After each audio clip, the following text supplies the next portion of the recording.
Hello friends, চলে এসছি আরেকটা ব্লগ নিয়ে। হোপফুলি তোমরা ভালোই আছো।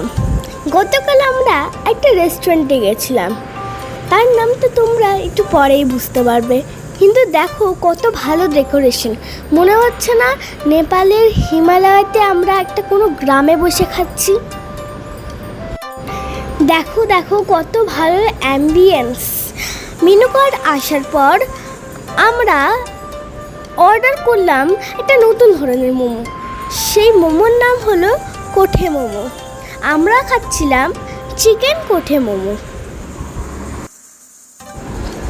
প্যানে অল্প একটু তেল দেওয়া হয় আর তারপর মোমোগুলো সাজিয়ে দেওয়া হয়, আর এরপর একটুখানি পরে জল পুরো ঢেলে দেয় পরিমাণ মতো, আর 10 মিনিট ওটা স্টিম করা হয়।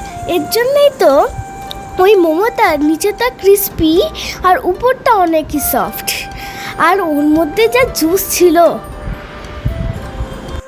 আমার তো ভয়েস দিতেই মোমোটা আবার খাবার ইচ্ছে করছে। কারণ যেন কি, যখনই আমরা একটা বাইট নিই তখন সেই জুসটা আমাদের পুরো মুখ ভরে দেয়। আমার তো ফার্স্টে খেতে খেতেই মুখটা পুড়ে গেছিলো। এরপর আমার বাবা আমায় শিখিয়ে দিল কিভাবে মোমোটা খেতে হয়।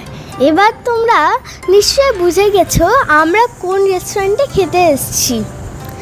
আমরা এসেছিলাম সিকুয়া ঘরে। নেপালি গান শুনছিলাম, আর নিচে আমরা চেয়ার টেবিলে ছিল, কিন্তু আমরা নেপালিতে বসতে চেয়েছিলাম। তো আমরা একটা জায়গায় গেলাম যেখানে মাটিতে বসে খাওয়া হয়। মাটিতে অ্যাকচুয়ালি না, ওইখানে তোষক পাতা হয়, সেখানে কয়েকটা চাদর পেতে দেওয়া হয়, সেখানে আমরা বসে খেতাম। তো সেখানে আমি শুয়েও পড়েছিলাম একবার। এই দেখো আমাদের মোমো চলে এসছে, তার সাথে একটা স্পেশাল সসও দেওয়া হয়েছিল, সেটা একটা নেপালি সস ছিল। আমি তো নিজে 6-7টা মোমো খেয়ে নিয়েছিলাম, এত টেস্টি ছিল।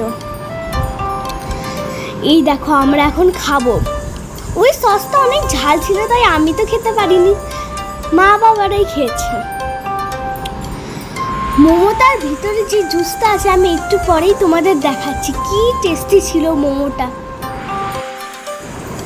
বাইরে দেখলাম ঝমঝম করে বৃষ্টি হচ্ছিল, ভিতরে গরম গরম ধোয়া ওঠা মোমো, আর বাইরে বৃষ্টি। উফ, কি ভাল লাগে আমার এটা। এইভাবেই আমরা খুব সুন্দর মুহূর্তগুলো কাটিয়েছিলাম। Bye bye friends, love you all.